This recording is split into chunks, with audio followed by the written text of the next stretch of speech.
Good evening.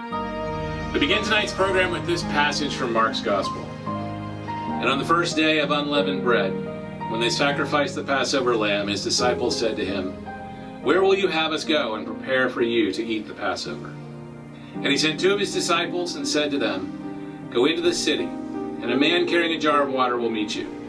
Follow him, and wherever he enters, say to the master of the house, 'The teacher says, where is my guest room, where I may eat the Passover with my disciples?' And he will show you a large upper room, furnished and ready. There, prepare for us." And the disciples set out and went to the city and found it just as he had told them, and they prepared the Passover. And when it was evening, he came with the 12. And as they were reclining at table and eating, Jesus said, "Truly I say to you, one of you will betray me, one who is eating with me." They began to be sorrowful and to say to him one after another, "Is it I?" In the 15th century, this exchange between Jesus and his disciples was portrayed by Leonardo da Vinci in his famous painting, The Last Supper. Completed in 1494, when Leonardo was 42 years old, it was commissioned by the Duke of Milan to decorate the dining room of the convent church, the favorite shrine of the Duke's young wife. The painting was not intended to be a faithful reproduction of the original scene that took place in Palestine, but as it might have taken place in 15th century Italy. This living dramatization of Jesus' Last Supper with his disciples visually reflects Leonardo's painting, but the messages and questions that are presented transcend time. When God called these 12 men to be his inner circle of apostles, he chose flawed individuals, people like you and me, men who were not saints or even finished products, but works in progress, men whose qualities needed to be honed and molded. They have just heard Jesus declare, "One of you will betray me," and each one ponders over whether they could be the one. "Is it I?" they each ask. "Is it I?"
My name is Simon Peter.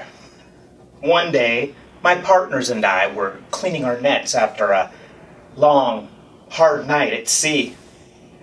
We were tired and discouraged because we had nothing to show for our efforts. Jesus was teaching as usual to the many crowds of people that followed him from here to there, listening to his every word. He asked if he could sit in my boat, and I rowed him a little way out so that his voice would carry. When he was done teaching, he asked me to row a little further out and cast my nets into the sea again. I told him it was pointless. We'd already fished all night and caught nothing, but I did as he asked. Astoundingly, so many fish. Our nets broke. So many fish, our boats almost sank. I fell on my knees before the Lord, feeling sinful and faithless. Then he told me I would no longer catch fish, but men. I didn't quite understand what he meant, but I left my boats, I left my fish, I left my livelihood. I left everything to follow Jesus, and I never looked back. Tonight, he said that one of these men, his faithful disciples, would betray him. Vainly I promised to follow him even unto death. And then he looked into my eyes and told me that before the rooster crowed, I would deny him 3 times. Deny him? Am I not the rock he called me to be? Could I lose my Lord, my friend, because I'm not strong enough to be faithful? Is it I?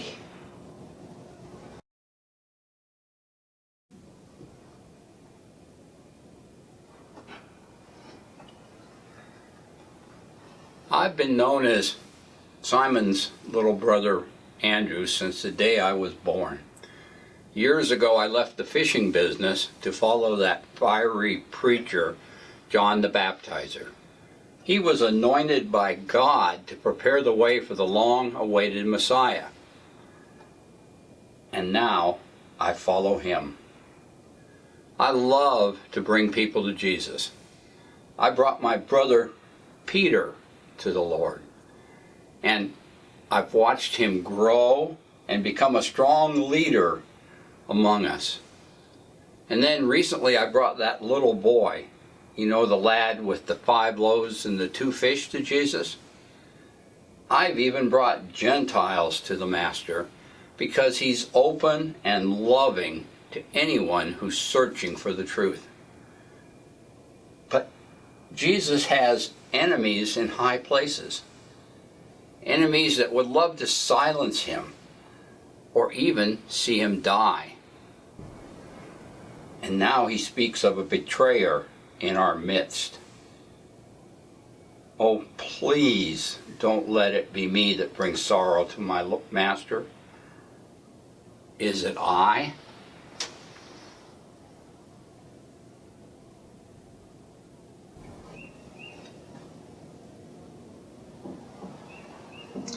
I am James the Lesser, known as such to describe my stature and to differentiate me from many other men named James.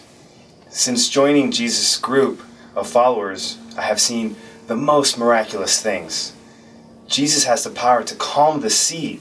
Even the wind and rain obey his voice. Jesus has the power over demons. He has cast out evil spirits and given us the power to do the same in his name. He has the power of healing. He has taken away diseases that people have suffered for years, even from birth. Beyond this, he has the power to forgive sin. And now, one of these men at this dinner table, one who eats and drinks with him, will betray him. How could anyone doubt that he is the Lord, our Messiah, after walking and talking with him, after seeing prophecies fulfilled, miracle after miracle, proof after proof, he has called each of us to follow. Who could turn away? Is it I?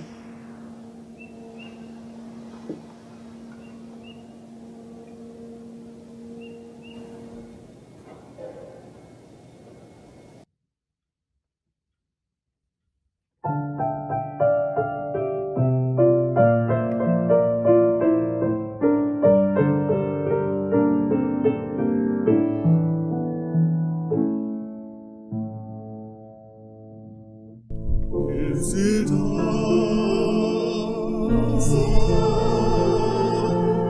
Is it I who will deny him? Is it I? Is it I?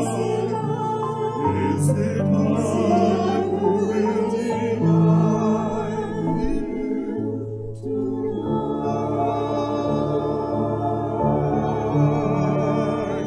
We left behind the life we knew to follow him, forsaking all to labor at his side. We left our homes and families, we traveled with him constantly, and now he says that one of us is going to betray him, and that he will be denied. Is it I? Is it I? Is it I who will deny him? Would it be? Would it be? Who will deny him tonight?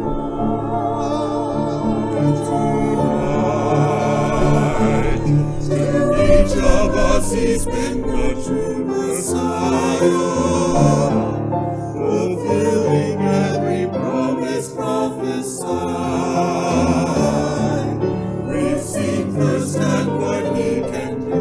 We know that every word is true. But now he says that one of us is going to betray him, and that he will be denied.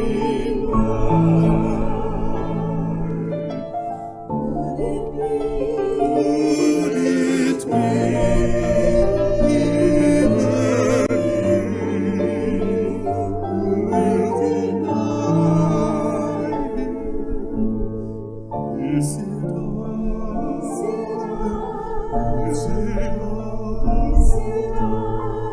Is it I who will deny him?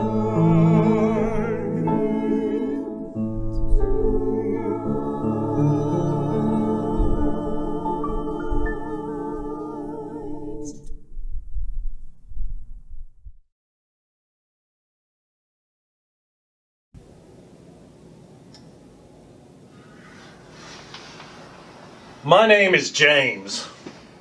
John is my younger brother. We used to work with Peter and Andrew as fishermen.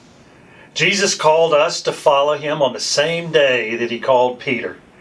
And we did, thinking that he would establish his kingdom on earth and that we would be his right-hand men. Jesus calls John and me the sons of thunder.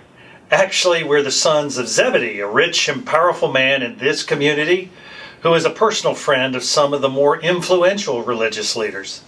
At one time, I had hoped that this would assure me of a position of power in the new kingdom. In fact, my mother suggested I should sit at Jesus' right hand when he claimed his throne, with John at his left. After all, it is we who were invited to the mountain with Jesus, and we saw him transfigured. His face shone like the sun, and the voice of God spoke from heaven. He chose me. He chose each of us. How could one of us betray him? We have seen his perfect adherence to the law. We've heard the voice of God say, "This is my son." We have been present during countless miracles and healings, works that no mere man could accomplish. Could it be my brother John? Could it be me? Is it I?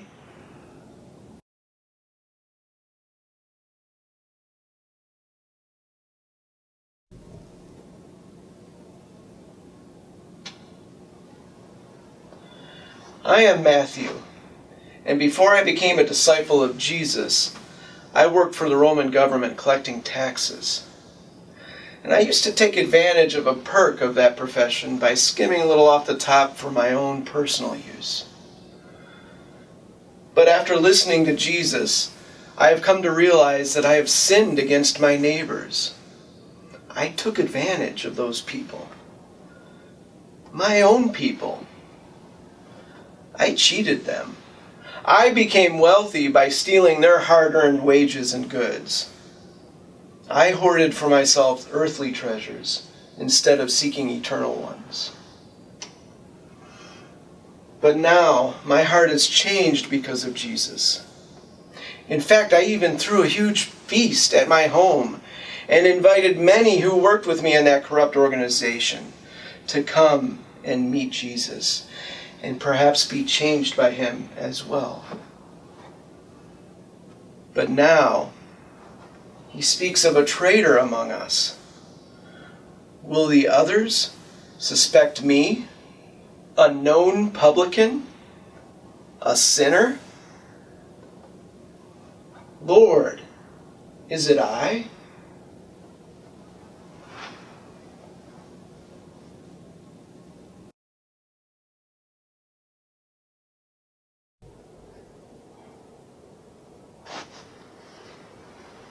Before Jesus called me, I was a member of the Zealots.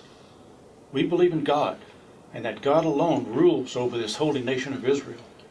And we refuse to pay homage, our taxes, to any Roman governor.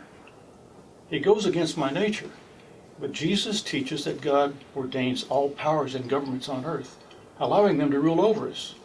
And we must give our due and treat them with respect. Since following the Christ, I've tried to channel my zeal into telling others about Jesus, God's Son, and reaching out to people for his kingdom. Is there a spy among us? A Roman, perhaps? How could any follower of Jesus question his power and authority? He is God. He is our King. He is greater than any government. Could I somehow revert to my old ways? Could I, Simon, betray my King?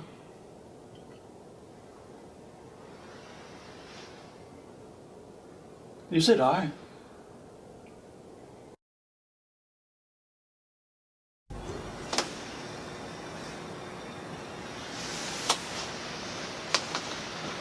I'm known as Bartholomew to some and Nathaniel to others. I've been a diligent student of the Scriptures and a disciple of John the Baptizer. My friend Philip told me about this Jesus of Nazareth, saying he was the one about whom the prophets had written. At first, I was skeptical. Jesus of Nazareth? Could anything good come out of Nazareth? But John said Jesus was the Lamb of God who takes away the sin of the world. Then I met this Jesus. He seemed to know me already, to know my innermost thoughts. Although I have always been a devout man, I realized Jesus was offering something more intimate, more personal than my religion ever offered before. For over 1,000 years, we have been celebrating the Feast of Passover. We remember the bitter slavery in Egypt with the bitter herbs. We remember the 10 plagues with the 10 drops from the goblet. We remember how the blood of the sacrificed lamb caused the angel of death to pass over the Israelites and spare their firstborn. We remember how God set his people free. That wonderful story. How they fled with no time to cook leavened bread. So they baked unleavened bread in the warmth of the sun. Now Jesus breaks this unleavened bread and says, "This is my body." He shares the cup and says, "This is my blood." Do this in remembrance of me. I don't understand. What could make me betray my friend? Lord, is it I?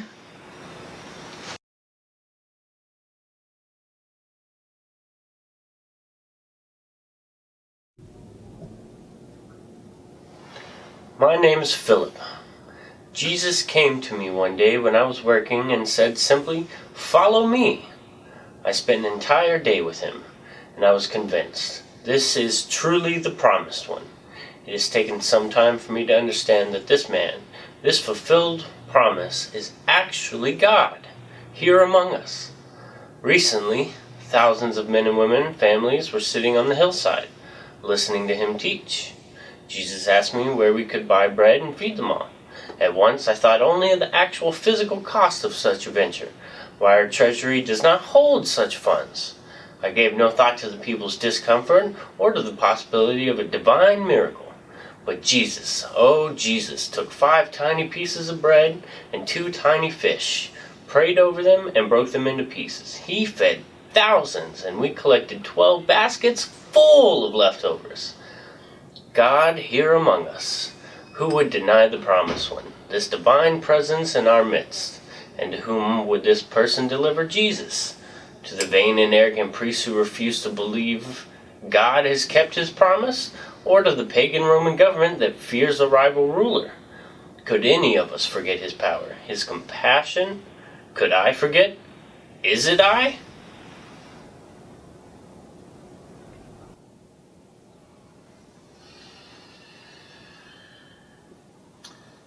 His hands, carpenter hands, rough, weathered hands, and yet so gentle and loving.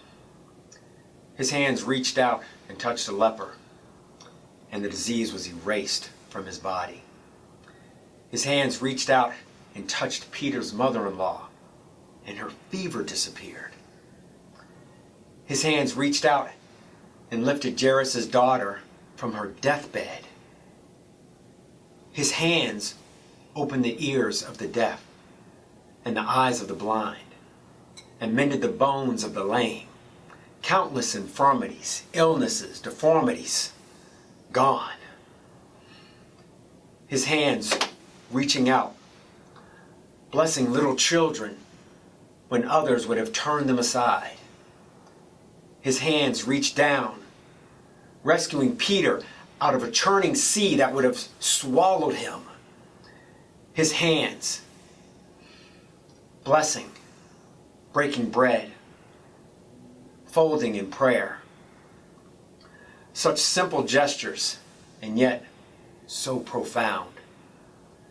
Those hands that have shown mercy, kindness, given love and healing. Those hands that served me, Thaddeus, and his other brothers, and worshiped his Father. They are the hands of God in this very room. All of us have received blessing from his hands. All of us have seen the miracles those hands have performed. Who could betray him into the hands of an enemy?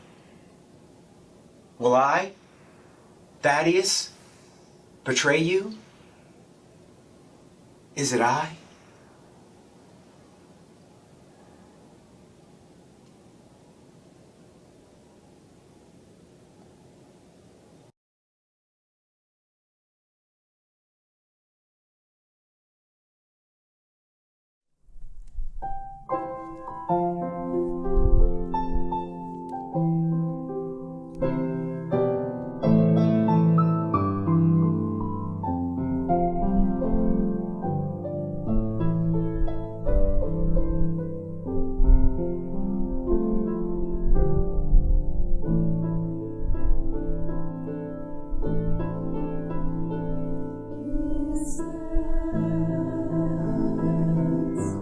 Took the impact of the fall when he stumbled as a child.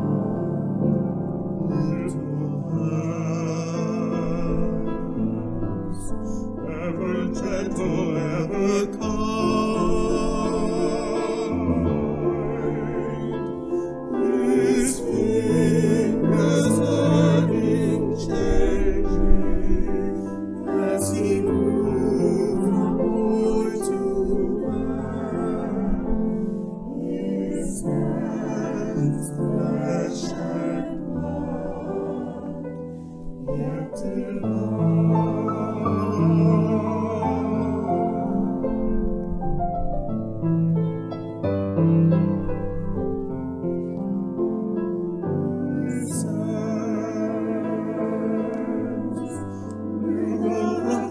Of the wound, the grave, waiting hands,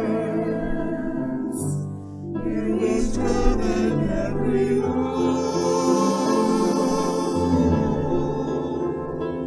A carpenter's apprentice, gaining skill with wood and His hands, flesh and blood, yet divine.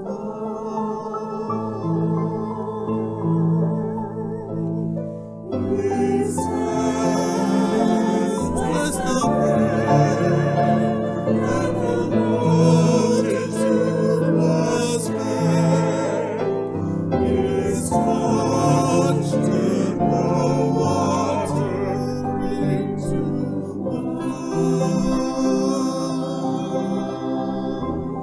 His hands reached out as He said, Lazarus, come back from the dead. All power on earth is His to command.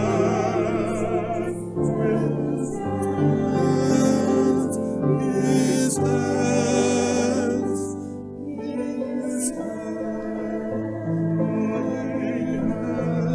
He washed the dusty feet of His disciples one by one. Wash the feet, dusty feet, those very hands His own. Those hands that serve and lend, hands that cure and heal and mend. Jesus' hands, the bed of scars, meant for one, meant for one.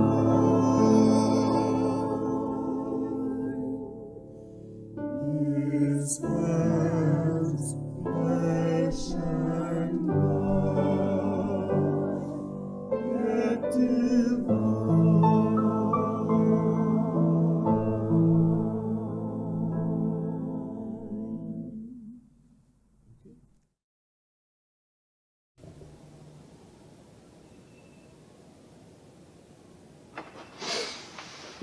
I am John, the beloved disciple, beloved, loved by Jesus, loved by the one who was in the beginning with God, loved by the one who's greater than all of us, and yet He washes our feet, setting an example of humility and servitude. You might think that because Jesus calls me His beloved disciple that I have reason to be proud. Oh, I've learned that the opposite's true. I once thought that I might hold a place of power and prestige in His kingdom, but He's shown me over and over that the war He wages is a spiritual battle. He reaches out to the needy and paupers. He doesn't seek out the rich and powerful. He dines in the homes of sinners and common folk, not the elite. I've even seen Him befriend a well-known Pharisee and an immoral woman, forgiving both of them. God has sent His Son because He loved the world, the lowly, me, so much. So much that He doesn't want any one of us to perish, but to have everlasting life. This Jesus, He is the way, the truth. He is life. Even though we're His closest friends and followers, I don't think we truly understand the depth of His love. I believe He would give His life for mine. How could I not do the same? Will my pride cause me to stumble? Will I betray Him?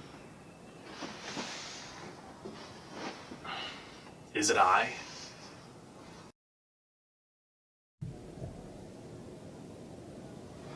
I have been listening to Jesus speak tonight around this table, and I simply don't understand. Words meant to comfort, but words met with confusion and misunderstanding. Talk of betrayal met with incredulity and suspicion. Where is he going? There is so much yet to be done right here, right now. Sometimes I marvel that I, Thomas, have seen him with my own eyes. I have touched my Lord and Master with my own hands. I have watched him perform wonders, change lives. I don't want him to go away. Not now, not ever. And how can we follow him if we don't know where he is going? Is there something I have done or will do that will contribute to this betrayal he speaks of? Has he seen my lack of faith, my hidden doubts, my fear? Is it I?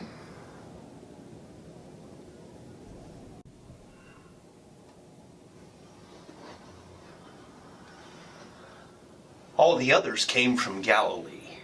My home is in the village of Kiroth, in Judea. Hence I'm known as Judas of Kiroth, or Judas Iscariot. I'm the treasurer for this group. I have followed Jesus, but I am growing tired of his reluctance to take a stand against our oppressors. I believe he is who he says he is. But why would God send a Messiah for this? To wash feet and serve bread? I have no need for a spiritual king. We need a political king. Someone to rise up and overthrow these Roman tyrants. Thousands of people follow him over mountainsides and across rivers just to hear him speak. Surely he could put together an army in no time. Something must be done to make his move, to lead us to victory, to establish the new kingdom. A betrayer is among us indeed.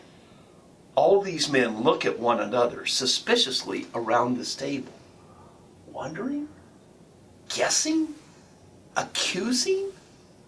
They look inwardly and ponder their own motivations. But why do they sit here like sheep, waiting for a shepherd? Someone must do something. Well, I have. Tonight, the elders and chief priests will help me help him usher in the promised kingdom. History will thank me for this. Oh yes, someone has betrayed him. Perhaps all of us will do so before the night is over. Master? Is it I? Is it I?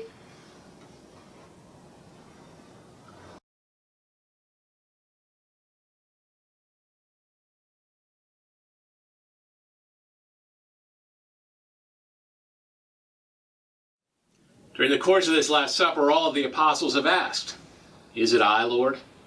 Will I be the one to betray you?" Jesus finally answers by saying, "It is the one to whom I will give this piece of bread."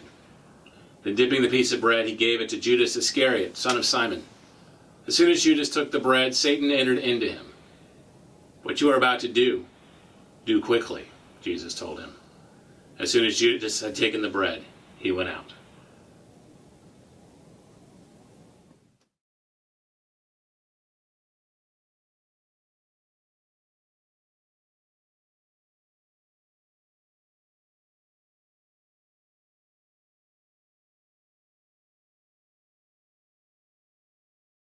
During events such as this, it was not uncommon for the room to be filled with people. They weren't invited to the table, but they sat on the periphery, observing the meal and listening in on the conversations, much like you and I are doing tonight. But Jesus seemed to have an affinity for those on the periphery, the outcasts of society, the poor, the sick. That invitation to come round the table, watch and listen, continues to be extended.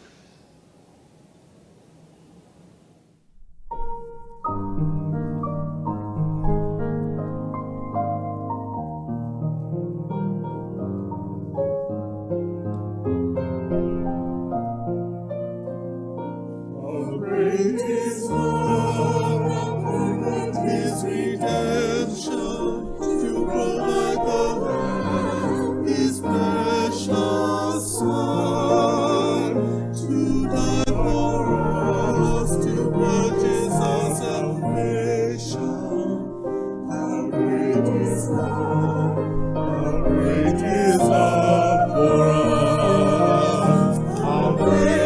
is love, great is love, that he should call us his children, that he should give Jesus.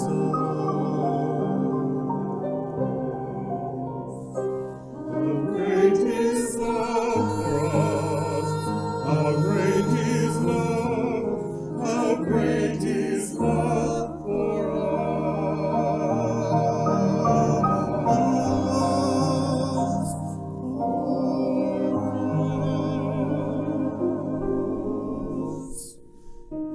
How great is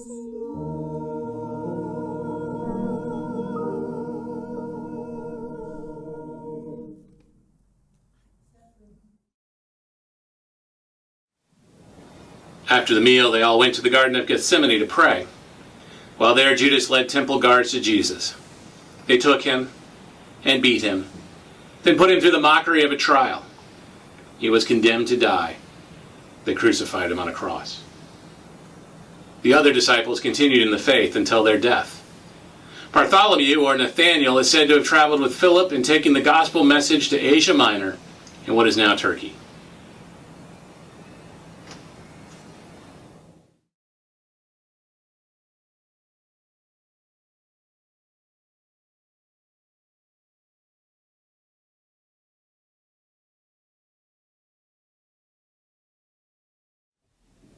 Bartholomew would continue traveling east to India and Armenia, where he joined Thaddeus.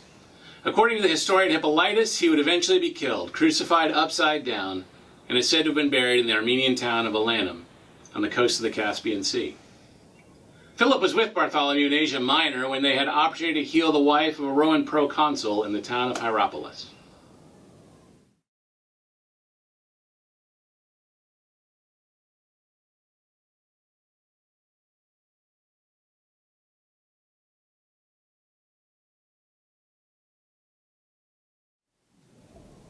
The woman professed belief in Jesus as a result, which enraged her husband, who sentenced both Philip and Bartholomew to death, but inexplicably Bartholomew would be pardoned from the sentence, leaving Philip to die alone by crucifixion. Simon the Zealot is said to have become the second leader of the Christian church in Jerusalem, after James, the half-brother of Jesus, died.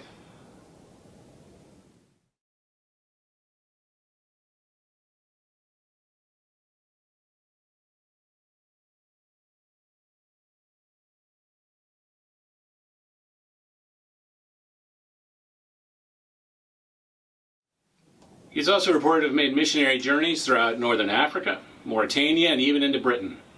Some historians say that he was killed at Lincolnshire in Britain, but there is stronger tradition that says he left Britain and traveled to Persia, where he was killed with a saw. James the Lesser stayed in Jerusalem, where he preached and participated in the formation of the first Christian church there.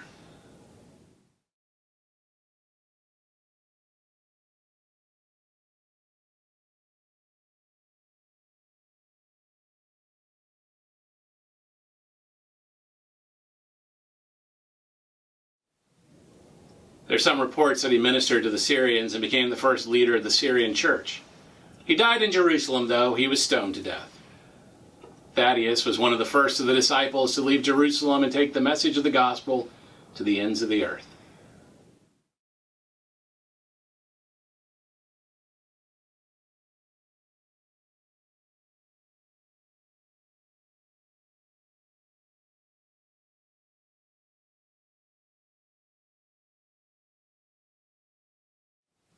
He's believed to be chiefly responsible for the spread of Christianity in Armenia and the formation of the church at Odessa.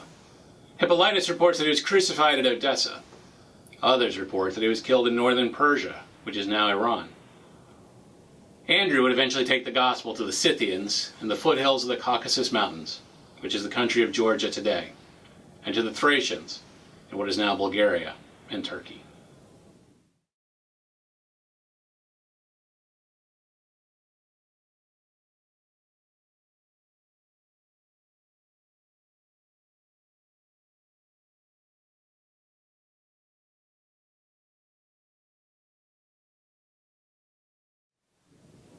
Most historians believe that he was killed at Patras in Greece.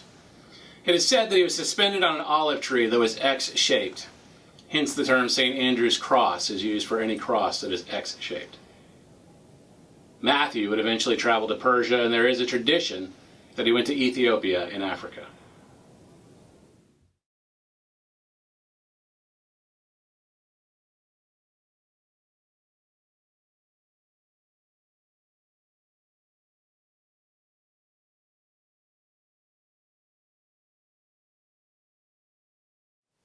Some historians report that he was killed in Egypt after his last journey to Ethiopia, and some report that he was martyred in Parthia.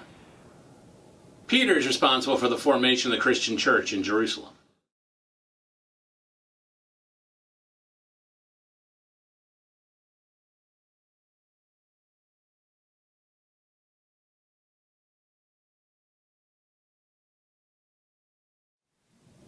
After being imprisoned several times, he would eventually move with his wife and is said to have formed a church among the colonists in Babylon before going to Rome.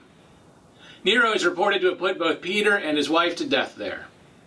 Jerome tells us that he was crucified and that he requested he be placed on the cross upside down, saying that he was unworthy to be crucified in the same manner as our Lord.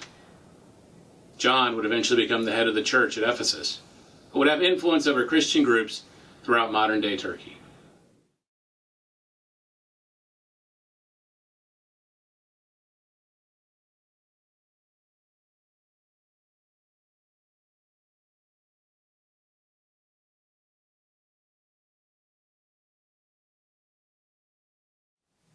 The Roman governor Domitian banished John to the island of Patmos off the coast of Greece.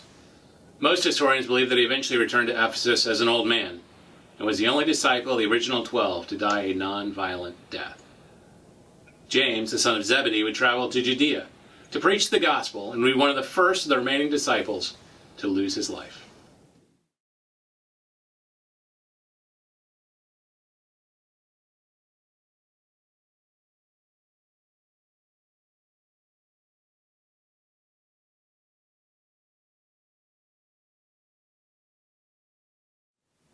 According to the book of Acts, Herod the Tetrarch threw on his hands to oppress some of those of the church, and he killed James, the brother of John, with the sword. Thomas is said to have traveled extensively, taking the gospel to the Parthians, the Medes, the Persians, and the Bactrians, among others.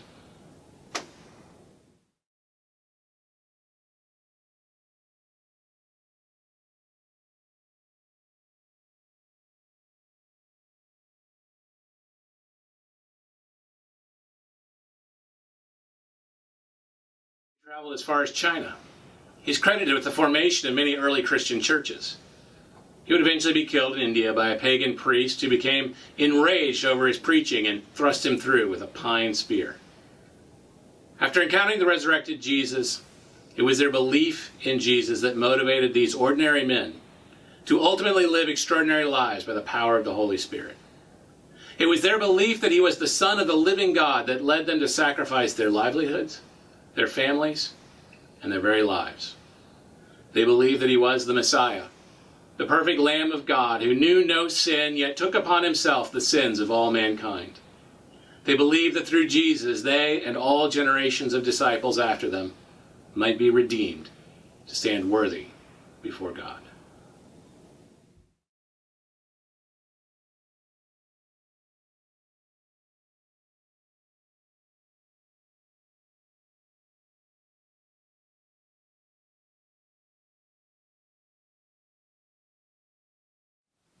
These followers of Jesus, this ordinary group of men, began the mission of spreading the good news of the life, death, and resurrection of Jesus to the ends of the earth, planting the seeds that would eventually become the Christian church. It is our prayer that God will use this presentation tonight to remind all of us that this work is not yet finished. The most important lesson of their lives and deaths is that his love and mercy cover every contingency, and his will is perfect even when it is difficult to understand. Just as these 11 men had a mission given to them to build the church on a foundation of love and grace, we are charged to continue that mission, to love one another, and to share the good news of Jesus, the Messiah. Depart in peace.